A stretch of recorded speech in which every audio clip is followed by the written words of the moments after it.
Hello, ഇന്ന് മറ്റൊരു video ആയിട്ടാട്ടോ വന്നിരിക്കുന്നത്. ഇന്ന് നമ്മൾ ഈ ബോട്ടിൽ വെച്ചാട്ടോ ഒരു ക്രാഫ്റ്റ് ചെയ്യാൻ പോകുന്നത്. എന്താണെന്ന് നമുക്ക് നോക്കാം കേട്ടോ. അപ്പോൾ അതിന് വേണ്ടിയിട്ട് നമുക്ക് ആദ്യം ഇവിടെ ബോട്ടിലും കുറച്ച് പിസ്ത ഷെല്ലും ആട്ടോ ആവശ്യം. അപ്പോൾ ഈ പിസ്തയും ബോട്ടിലും വെച്ച് എങ്ങനെ ക്രാഫ്റ്റ് ചെയ്യുന്നതെന്ന് നോക്കിയാലോ. അപ്പോൾ ആദ്യം നമ്മൾ ബോട്ടിലേക്ക് കുറച്ച് ഗമ്മ് തേക്കാം കേട്ടോ. ഗ്ലൂ സ്റ്റിക്കാണ് യൂസ് ചെയ്യുന്നത്. അത് യൂസ് ചെയ്ത് നല്ല കട്ടിക്ക് പശ തേച്ച് കൊടുക്കുന്നുണ്ട്. അതിനകത്ത് ഓരോ പിസ്ത ഷെല്ലും ഇതേപോലെ ഒട്ടിച്ചു കൊടുക്കുന്നുണ്ട്. ഫസ്റ്റ് നമ്മളൊരു ലെയർ കംപ്ലീറ്റ് ചെയ്ത് കഴിയുമ്പോൾ ബാക്കി 4 ലെയറും കൂടി നമുക്ക് ഇങ്ങനെ ഒന്ന് കംപ്ലീറ്റ് ചെയ്ത് കൊടുക്കാം കേട്ടോ. ഇനി നെക്സ്റ്റ് പാർട്ട് എന്ന് പറയുന്നത് ബോട്ടിലിൽ കുറച്ച് ഗ്യാപ്പ് ഇട്ട് ഇതേപോലെ ഓരോരോ പിസ്ത ഷെല്ലും ഒന്ന് ഒട്ടിച്ച് കൊടുക്കാം കേട്ടോ. ഏകദേശം ഒരു 10-15ഓളം പിസ്ത ഷെല്ല് സെപ്പറേറ്റ് ആയിട്ട് ഇതേപോലെ ഗ്യാപ്പ് ഇട്ട് ഒട്ടിച്ച് കൊടുക്കുന്നുണ്ട് കേട്ടോ. അപ്പോൾ ഇതുപോലെ ചെയ്തതിന് ശേഷം നമുക്കിനി കളറിങ്ങിലേക്ക് കിടക്കാം കേട്ടോ. ഞാനിവിടെ ഒരു ഗ്രേ കളറാട്ടോ യൂസ് ചെയ്യുന്നത്. അപ്പോൾ നമ്മൾ ബോട്ടിലിലെ ഏറ്റവും ലോവർ പോർഷനിൽ ഒട്ടിച്ചിരിക്കുന്ന 4 ലെയറും പിസ്ത ഷെല്ലിന് ഈ ഒരു ഗ്രേ കളർ കംപ്ലീറ്റ് ചെയ്തെടുക്കാം കേട്ടോ. ഫുള്ളായിട്ട് അടിച്ചു കൊടുക്കുന്നുണ്ട്. ഇനി നമ്മൾ മെയിൻ പാർട്ട് എന്ന് പറയുന്നത് നമ്മൾ ഈ ഗ്യാപ്പ് ഇട്ട് ഒട്ടിച്ച് കൊടുത്ത ഓരോ പിസ്ത ഷെല്ലിനും ഓരോ കളറാട്ടോ കൊടുക്കുന്നത്. ഇവിടെ ഫസ്റ്റ് പിസ്ത ഷെല്ലിന് ഞാൻ ഒരു ഓറഞ്ച് കളർ കൊടുക്കുന്നുണ്ട് കേട്ടോ. ദെൻ നമുക്ക് ആ എൻഡ് പോർഷനിൽ ഇതേപോലെ ഒരു ടെയിലിൻ്റെ ഷേപ്പിലൊന്ന് വരച്ചു കൊടുക്കാം കേട്ടോ. അങ്ങനെ ഓരോ പിസ്ത ഷെല്ലിനും ഓരോരോ കളർ ഞാൻ ഈ മുകളിൽ ഒട്ടിച്ചിരിക്കുന്നതിന് കൊടുക്കുന്നുണ്ട്. സെക്കൻഡ് ഞാൻ ഒരു ബ്ലൂ കളറാട്ടോ കൊടുക്കുന്നത്, ഒരു സ്കൈ ബ്ലൂ പോലത്തെ കളറ്. പിന്നെ ഒരു ഡാർക്ക് ബ്ലൂ യൂസ് ചെയ്യുന്നുണ്ട്. അപ്പോൾ ഇങ്ങനെ കാണുമ്പോൾ തന്നെ നിങ്ങൾക്ക് മനസ്സിലായി കാണും ഞാനിവിടെ എന്താ വരയ്ക്കാൻ ഉദ്ദേശിച്ചിരിക്കുന്നതെന്ന്. ഒരു ഫിഷിൻ്റെ ഷേപ്പാട്ടോ.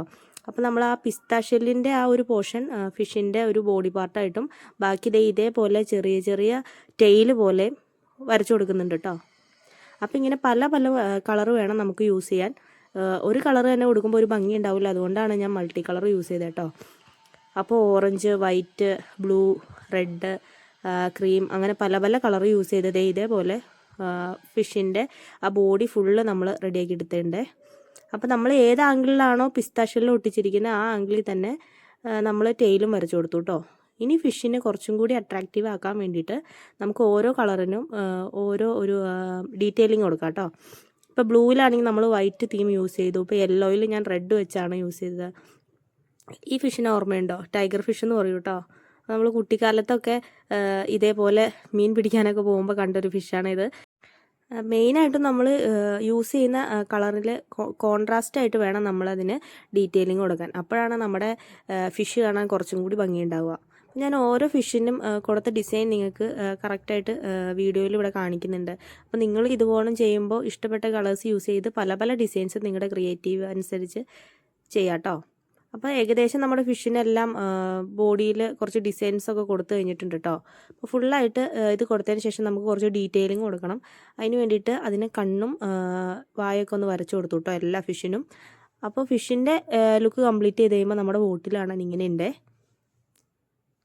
അപ്പോൾ ഓരോ ഫിഷും നോക്കുമ്പോൾ ഓരോ ഡീറ്റെയിലിങ്ങിലാട്ടോ കൊടുത്തിരിക്കുന്നത്. അപ്പോൾ ഈ വീഡിയോ കാണുമ്പോൾ തന്നെ നിങ്ങൾക്ക് മനസ്സിലാവും ഞാൻ ഏകദേശം എന്താ ഉണ്ടാക്കാൻ ഉദ്ദേശിച്ചിരിക്കുന്നതെന്ന് കേട്ടോ. ഒരു മിനി അക്വേറിയം ആട്ടോ ഞാനിവിടെ റെഡിയാക്കാൻ പോകുന്നത്. ഇനി അതിലേക്ക് വേണ്ടിയിട്ട് ലാസ്റ്റ് ആ ഗ്യാപ്പുള്ള പോർഷനിലേക്കിടെ നമുക്ക് കുറച്ച് ഒരു ചെടികൾ പോലെ വരച്ചു കൊടുക്കാം. നമ്മളെ കടലിലും അതുപോലെ നമ്മളെ അക്വേറിയം സെറ്റ് ചെയ്യുമ്പോൾ അതിനകത്തൊക്കെ ഉണ്ടാകുന്ന ചെടിയില്ലേ, അതേപോലെ. അപ്പോൾ ഇത്രയും ചെയ്ത് കഴിഞ്ഞപ്പോൾ നമ്മുടെ അക്വേറിയത്തിൻ്റെ ഒരു ലുക്ക് ഇവിടെ കംപ്ലീറ്റ് ആയിട്ടോ. ഇനി ഇതിലേക്ക് ഒറിജിനാലിറ്റി വരണമെങ്കിൽ ഫിഷിൽ ഓരോരോ ബബിൾസ് ഇട്ട് കൊടുക്കാം. അപ്പോൾ നമ്മുടെ ഫിഷ് കുറച്ചും കൂടി ലൈവായിട്ട് നമുക്ക് തോന്നും കേട്ടോ. നമ്മളിങ്ങനെ ഓരോ ഫിഷിനും ചെറിയ ചെറിയ വൈറ്റ് പെയിൻറ്റ് വെച്ചാട്ടോ ചെറിയ ചെറിയ ഒരു ബബിൾ പോലെ നമ്മൾ റെഡിയാക്കി കൊടുക്കുന്നുണ്ട്. ഇനി വേണ്ടത് നമ്മളിതിലേക്ക് വെള്ളം ഒഴിച്ചു കൊടുക്കണം. വെള്ളം ഒഴിച്ചു കൊടുക്കുമ്പോൾ പ്രത്യേകം ഒരു കാര്യം ശ്രദ്ധിക്കണം, പുറത്തേട്ട് വെള്ളം ഫില്ലായി പോകാതെ നോക്കണം കേട്ടോ. അങ്ങനെ പോയി കഴിഞ്ഞാൽ നമ്മുടെ പെയിൻറ്റും ഗമ്മൊക്കെ എല്ലാം പൊളിഞ്ഞു പോകും കേട്ടോ. അപ്പോൾ അത് നോക്കി വേണം വെള്ളം ഒഴിക്കാൻ. ഇനി വെള്ളം ഒഴിച്ച് കഴിയുമ്പോൾ നമ്മുടെ ലാസ്റ്റ് പാർട്ട് എന്ന് പറയുന്നത് ഇതുപോലെ പെയിൻറ്റ്, ബ്ലൂ കളർ പെയിൻറ്റ് നമ്മുടെ ബോട്ടിലേക്ക് ഒന്ന് മിക്സ് ചെയ്ത് കൊടുക്കാം കേട്ടോ. ഇങ്ങനെ മിക്സ് ചെയ്ത് കൊടുക്കുമ്പോൾ തന്നെ കണ്ടോ നമ്മുടെ ബോട്ടിൽ കാണാൻ അടിപൊളിയായിട്ടില്ലേ? ഇത് കണ്ടാൽ തന്നെ നമുക്കൊരു മിനി അക്വേറിയത്തിൻ്റെ ലുക്ക് ഉണ്ട്. അപ്പോൾ നിങ്ങൾക്ക് ഇഷ്ടപ്പെട്ട കളേഴ്സിൽ ഫിഷസിനെ വരച്ചെടുക്കാം കേട്ടോ. അപ്പോൾ നമ്മുടെ ക്രിയേറ്റീവ് അനുസരിച്ച് പല പല ഐഡിയാസ് ഇതുപോലെ നമുക്ക് ഉണ്ടാക്കിയെടുക്കാം. അപ്പോൾ നിങ്ങൾക്ക് ഈ വീഡിയോ ഇഷ്ടപ്പെട്ടെങ്കിൽ ഉറപ്പായിട്ടും എൻ്റെ ചാനൽ സബ്സ്ക്രൈബ് ചെയ്യണം. വീഡിയോ അതുപോലെ തന്നെ ലൈക്ക് ആൻഡ് ഷെയറും ചെയ്യണം കേട്ടോ. അപ്പോൾ നിങ്ങളുടെ എല്ലാവരുടെ സപ്പോർട്ട് ഉണ്ടെങ്കിലാണ് എനിക്ക് മുൻപോട്ട് പോകാനായിട്ട് സാധിക്കുകയുള്ളൂ. അപ്പോൾ ഇതുവരെ വീഡിയോ കണ്ട് സപ്പോർട്ട് ചെയ്ത എല്ലാവർക്കും നന്ദി. അപ്പോൾ നിങ്ങളുടെ കയ്യിൽ ഇങ്ങനത്തെ ബോട്ടിലൊക്കെ കിട്ടുവാണെങ്കിൽ ഇതേപോലത്തെ ചെറിയ ചെറിയ ക്രാഫ്റ്റൊക്കെ ചെയ്ത് നോക്കണേ. അപ്പോൾ നമ്മുടെ ചാനലിലെ ബാക്കി വീഡിയോസ് കൂടി ഒന്ന് ചെക്ക് ചെയ്ത് നോക്കണേ. താങ്ക്